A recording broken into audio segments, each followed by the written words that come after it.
Hello friends, welcome to மாங்கனி சமையல்.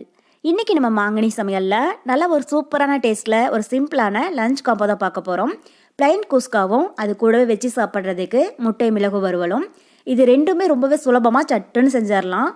இதனுடைய டேஸ்ட்டு பார்த்தீங்கன்னா அப்படியே நம்ம ஒரு நான்வெஜ் பிரியாணி சாப்பிட்ற ஃபீல் கிடைக்கும். ஸோ கண்டிப்பாக நீங்கள் ட்ரை பண்ணி பாருங்கள், உங்கள் எல்லாருக்கும் ரொம்ப ரொம்ப பிடிக்கும். அதே மாதிரி பிகினர்ஸ் கூட ஈஸியாக செய்யக்கூடிய ஒரு லஞ்ச் காம்போ தான் இது. சரி வாங்க, இப்போ இந்த ப்ளைன் குஸ்காவும் அது கூடவே முட்டை வறுவலும் எப்படி பண்ணுறதுன்னு பார்க்கலாம்.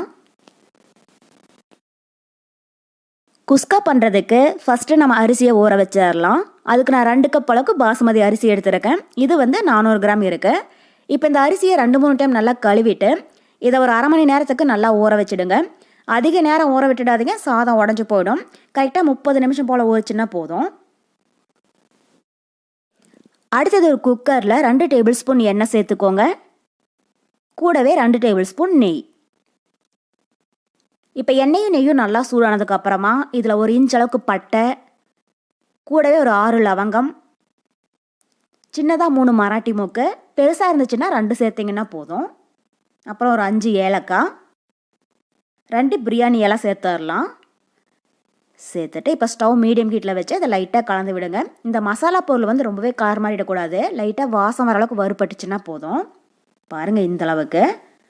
இப்போ இது கூட மீடியம் சைஸில் 2 பெரிய வெங்காயம் நல்லா மெலிசாக நீளமாக கட் பண்ணி சேர்த்துக்கோங்க. வெங்காயத்தை இந்த அளவுக்கு நல்லா மெலிசாக சேர்த்துட்டிங்கன்னா சீக்கிரமாக வதங்கிடும். இப்போ வெங்காயம் உள்ளே சேர்த்துட்டு இது லைட்டாக பொன்னிறமாகிற அளவுக்கு வதக்கிடுங்க. எப்பயுமே நம்ம பிரியாணிக்கெல்லாம் வதக்கவும் இல்லையா, அந்தளவுக்கு நல்லா வதக்கிடுங்க. அப்போ தான் குஸ்கா நல்லா டேஸ்ட்டாக இருக்கும். இப்போ பாருங்கள், வெங்காயம் நல்லா பொன்னிறமாக வதங்கிடுச்சு. இப்போ இது கூட 5 பச்சை மிளகாய் லைட்டாக கீறிட்டு சேர்த்துக்கோங்க. அப்படியே முழுசாக சேர்த்துனீங்கன்னா வதக்கறும் போது வெடிக்க ஆரம்பிக்கும். லைட்டாக கீறிட்டு சேர்த்துக்கோங்க. கூடவே 1 டேபிள் ஸ்பூன் இஞ்சி பூண்டு விழுது சேர்த்துட்டு இப்போ இதனுடைய பச்சை வாசனை போகிற அளவுக்கு இதை நல்லா வதக்கிடலாம். இப்போ இஞ்சி பூண்டுடைய பச்சை வாசனை போக நல்லா வதங்கினதுக்கப்புறமா இதில் மீடியம் சைஸில் 2 தக்காளி நல்லா பொடியாக கட் பண்ணி சேர்த்துக்கோங்க. கூடவே வெங்காயம் தக்காளி வதங்குறதுக்கு கொஞ்சமாக உப்பும் சேர்த்துட்டு இப்போ தக்காளி நல்லா சாஃப்ட் ஆகிற அளவுக்கு வதக்கிடுங்க. ஸோ தக்காளி ரொம்பவே அதிகமாக சேர்த்துட்டிங்கன்னா குஸ்கா நமக்கு தக்காளி சாதம் மாதிரி ஆகிடும். அதனால் மீடியம் சைஸில் 2 தக்காளி சேர்த்திங்கன்னா போதும். சின்னதாக இருந்துச்சு அப்படின்னா மட்டும் 3 அளவுக்கு சேர்த்துக்கோங்க. இப்போ வெங்காயம் தக்காளி நல்லா குலைவாக வதங்கிடுச்சு. இப்போ இந்த அளவுக்கு நல்லா வதங்கினதுக்கப்புறமா இதில் ஒரு 1/4 டீஸ்பூன் அளவுக்கு மஞ்சள் தூள் சேர்த்துக்கோங்க. கூடவே காரத்துக்கு தகுந்த மாதிரி காஷ்மீரி ரெட் சில்லி பவுடர் நான் 1/2 டீஸ்பூன் சேர்க்குறேன். இது காரம் குறைவாக இருக்கும், நல்ல ஒரு கலர் கொடுக்கும், அதுக்காக தான். இது இருந்தால் சேர்த்துக்கோங்க, இல்லை அப்படின்னா நீங்கள் தனி மிளகாய் தூள் 3/4 டீஸ்பூன் சேர்த்துக்கோங்க. ஏன்னா ஆல்ரெடி நம்ம பச்சை மிளகாய் சேர்த்துருக்கிறதுனால அதுவே நமக்கு நல்ல காரமாக இருக்கும். அப்புறம் 1 டீஸ்பூன் மல்லித்தூள் இதெல்லாம் சேர்த்துட்டு இப்போ இதோட டைம் லைட்டாக கலந்து விட்டுறலாம். இப்போ மசாலாவுடைய பச்சை வாசனை போக நல்லா வதங்கி எண்ணெய் லைட்டாக பிரிஞ்சு வர ஆரம்பிச்சிடுச்சு. இப்போ இது கூட 4 டேபிள் ஸ்பூன் அளவுக்கு புளிப்பு இல்லாத நல்லா கெட்டியான தயிர் சேர்த்துக்கோங்க. தயிர் ஒரு ஸ்பூன் வச்சு நல்லா மிக்ஸ் பண்ணிவிட்டு அதுக்கப்புறமா சேர்த்துடுங்க. அப்புறம் பொடியாக கட் பண்ணின கொஞ்சம் புதினா இலை, கூடவே பொடியாக கட் பண்ணின கொஞ்சம் மல்லி இலை இதெல்லாம் சேர்த்துட்டு இப்போ இதோட டைம் நல்லா கலந்து விட்டுறலாம். ஸோ புதினா மல்லி குஸ்காவுக்கு அதிகமாக சேர்க்க வேண்டாம். அரை கைப்பிடி அளவுக்கு புதினா இலையும் அதுக்கும் குறைவாக மல்லி இலை சேர்த்திங்கனாலே போதும். இப்போ பாருங்கள், மசாலா எல்லாமே நல்லா வதங்கி ஒரு கிரேவி பதத்தில் வந்திருக்கு. இப்போ இந்த அளவுக்கு நல்லா வதங்கினதுக்கு அப்புறமா இதில் ஒரு 3 கப் அளவுக்கு தண்ணி சேர்த்துடலாம். 1 கப் அரிசிக்கு 1/2 கப் அளவு தண்ணி சேர்த்துக்கோங்க, கரெக்டாக இருக்கும். ஸோ நான் 2 கப் அரிசி எடுத்தேன், அதுக்கு 3 கப் அளவு தண்ணி சேர்த்துருக்கேன். இப்போ தண்ணி சேர்த்துட்டு இதை ஒரு டைம் நல்லா கலந்து விட்டுருங்க. இது ஒரு கொதி வந்ததுக்கப்புறமா நம்ம அரிசியை உள்ளே சேர்த்துடலாம். பாருங்கள், இப்போ தண்ணி நல்லா கொதிக்க ஆரம்பிச்சிடுச்சு. இப்போ இது கூட நம்ம ஃபஸ்ட்டே ஊற வச்சு எடுத்துருக்கிற அரிசியை தண்ணியெல்லாம் வடிச்சிட்டு உள்ளே சேர்த்துடலாம். ஸோ இந்த குஸ்கா நம்ம பாசுமதி அரிசியில் தான் செய்யணும் அப்படிங்கிறது கிடையாதுங்க. சீரக சம்பா அரிசி ரெகுலராக சாப்பாடு செய்கிற புழுங்கல் அரிசிலையும் செய்யலாம், அதுலேயுமே டேஸ்ட் ரொம்பவே நல்லா இருக்கும். நீங்கள் ஒரு வேளை புழுங்கல் அரிசி சேர்க்கிறதா இருந்தால் 1 கப் அரிசிக்கு 1.25 கப் தண்ணி சேர்த்துக்கோங்க. அப்போ தான் அளவு சரியாக இருக்கும். இப்போ அரிசியை உள்ளே சேர்த்துட்டு இது உடஞ்சிடாமல் லைட்டாக ஒரு டைம் கலந்து விட்டுறலாம். கலந்து விட்டுட்டு இந்த ஸ்டேஜில் உப்பு காரம் டேஸ்ட் பண்ணி பாருங்கள். உங்களுக்கு ஒரு வேளை உப்பு காரம் குறைவாக இருந்தாலும் நீங்கள் தேவையான அளவு ஆட் பண்ணிக்கோங்க. இப்போ உப்பு குறைவாக இருக்க நான் கொஞ்சமாக உப்பு சேர்க்கிறேன். சேர்த்துட்டு இப்போ இதை ஒரு டைம் லைட்டாக கலந்து விட்டுருங்க.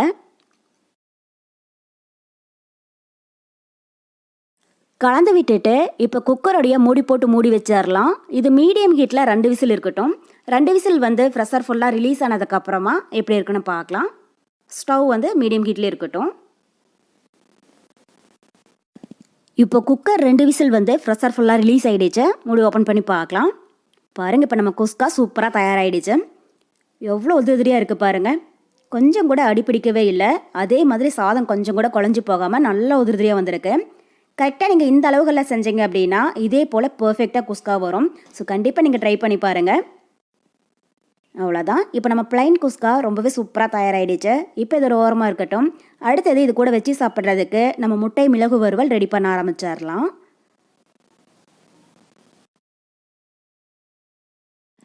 அதுக்கு ஒரு கடாயில் 2 டேபிள் ஸ்பூன் எண்ணெய் விட்டு சூடுபடுத்திக்கோங்க. இப்போ எண்ணெய் நல்லா சூடானதுக்கப்புறமா இது கூட 1/4 டீஸ்பூன் மஞ்சள் தூள், 1/4 டீஸ்பூன் மிளகாய் தூள், 1/2 டீஸ்பூன் மிளகுத்தூள், கூடவே 1/4 டீஸ்பூன் உப்பும் சேர்த்துடுங்க. இது இப்போ மீடியம் ஹீட்டில் லைட்டாக கலர் மாறினதும் இதில் ஒரு 6 முட்டை வேக வச்சு இது மாதிரி 2 கட் பண்ணி வச்சுருக்கேன். அதை உள்ள சேர்த்துடலாம். ஸோ நான் வந்து இன்றைக்கி 6 முட்டை எடுத்துருக்கேன். உங்களுக்கு வந்து எந்த அளவுக்கு முட்டை தேவையோ அதுக்கு தகுந்த மாதிரி நீங்கள் சேர்த்துக்கோங்க. இது மாதிரி நீங்கள் கட் பண்ணி சேர்க்குறதா இருந்தாலும் சேர்க்கலாம். இல்லை அப்படின்னா லைட்டாக அங்கங்கே கீறிட்டு முழுசாக கூட சேர்த்து செய்யலாம். இப்போ முட்டையை உள்ளே சேர்த்துட்டு இது இப்போ ஒரு சைடு லைட்டாக கலர் மாறினதும் அடுத்த சைடு திருப்பி விட்டுறலாம். ரொம்பவே அதிக நேரம் வறுக்கணும் அப்படிங்கிறது கிடையாது. லப்பர் மாதிரி ஆகிடும். ஜஸ்ட் ஒரு 2 நிமிஷம் போல் லைட்டாக வதங்கிச்சின்னா போதும். இது மாதிரி நம்ம ஃபஸ்ட்டே முட்டையை இந்த மசாலாவோட சேர்த்து நல்லா வதக்கிட்டு ஃப்ரை பண்ணுறம்போது முட்டை வறுவல் வந்து சாப்பிட்றம்போது நல்லா டேஸ்ட்டாக இருக்கும். அந்த உப்பு காரமெல்லாம் முட்டைக்குள்ளே நல்லா இறங்கியிருக்கும். பாருங்கள், இப்போ முட்டை நல்லா வதங்கிடுச்சு.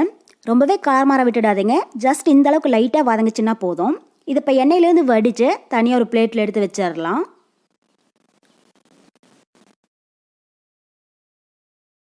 இப்போ இது ஒரு ஓரமாக இருக்கட்டும். இப்போ அதே எண்ணெயில் ஒரு பெரிய வெங்காயம் நல்லா பொடியாக கட் பண்ணி சேர்த்துக்கோங்க. கூடவே கொஞ்சமாக கருவேப்பிலையும் சேர்த்துட்டு இப்போ வெங்காயம் நல்லா பொன்னிறமாகிற அளவுக்கு வதக்கிடுங்க. ஸோ கடாயில் இருக்கிற எண்ணெயே போதும். ஒருவேளை உங்களுக்கு எண்ணெய் குறைவான மாதிரி இருந்துச்சுன்னா இன்னும் 1 டேபிள் ஸ்பூன் அளவுக்கு மட்டும் எண்ணெய் சேர்த்துக்கோங்க. பாருங்கள், இப்போ வெங்காயம் லைட்டாக பொன்னிறமாக வதங்கிடுச்சு. இப்போ இந்த அளவுக்கு நல்லா வதங்கினதுக்கு அப்புறமா இதில் 1 டீஸ்பூன் அளவுக்கு இஞ்சி பூண்டு விழுது சேர்த்துக்கோங்க. சேர்த்துட்டு இதனுடைய பச்சை வாசனை போகிற அளவுக்கு நல்லா வதக்கிடலாம். இஞ்சி பூண்டு விழுது அதிகமாக சேர்க்க வேண்டாம். நம்ம எடுத்துருக்கிற 6 முட்டைக்கு 1 டீஸ்பூன் அளவுக்கு சேர்த்திங்கனாலே போதும்.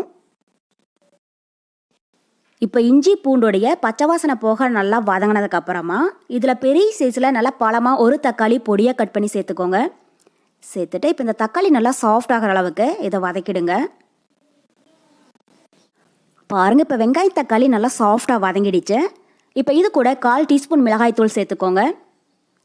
கூடவே 1/4 டீஸ்பூன் மல்லித்தூள், அப்புறம் 1/4 டீஸ்பூன் கரம் மசாலா, 1 டீஸ்பூன் மிளகுத்தூள், கடைசியாக இதுக்கு தேவையான அளவு உப்பும் சேர்த்துடலாம். உப்பு சேர்க்கிற போது குறைவாகவே சேர்த்துக்கோங்க. ஃபஸ்ட்டு நம்ம முட்டை வறுக்கிற போது கொஞ்சமாக சேர்த்துருக்கோம். இப்போ வந்து அளவாக சேர்த்துக்கோங்க. கடைசியாக டேஸ்ட் பண்ணி பார்த்துட்டு பத்தல அப்படின்னா கூட அப்புறமா சேர்த்துக்கலாம். இப்போ இந்த மசாலா பொருள்லாம் சேர்த்துட்டு இதனுடைய பச்சை வாசனை போகிற அளவுக்கு இதை நல்லா வதக்கிடுங்க. பாருங்கள், இப்போ மசாலாவுடைய பச்சை வாசனை போக நல்லா வதங்கிடுச்சு. இப்போ இது கூட ஒரு 1/4 கப் அளவுக்கு தண்ணி சேர்த்துக்கோங்க. சேர்த்துட்டு இதை ஒரு டைம் லைட்டாக கலந்து விட்டுட்டு இதை மீடியம் ஹீட்டில் ஒரு 2 நிமிஷம் அப்படியே விட்டுடுங்க.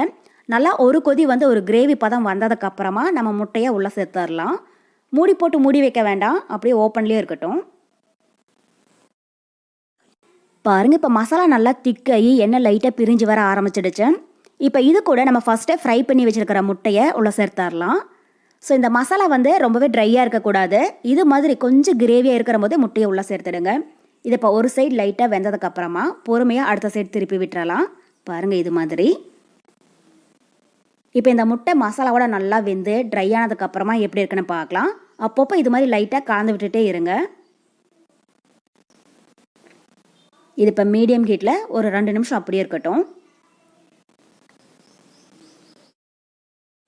பாருங்கள், இப்போ 2 நிமிஷத்துக்கு அப்புறமா நம்ம முட்டை மிளகு வறுவல் தயாராகிடுச்சு.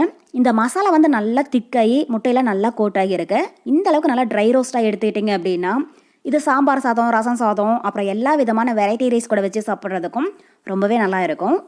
அவ்வளோதான். இப்போ கடைசியாக வாசனைக்காக பொடியாக கட் பண்ணின கொஞ்சம் மல்லிகளை தூவி விட்டுட்டு ஸ்டவ் ஆஃப் பண்ணிடலாம்.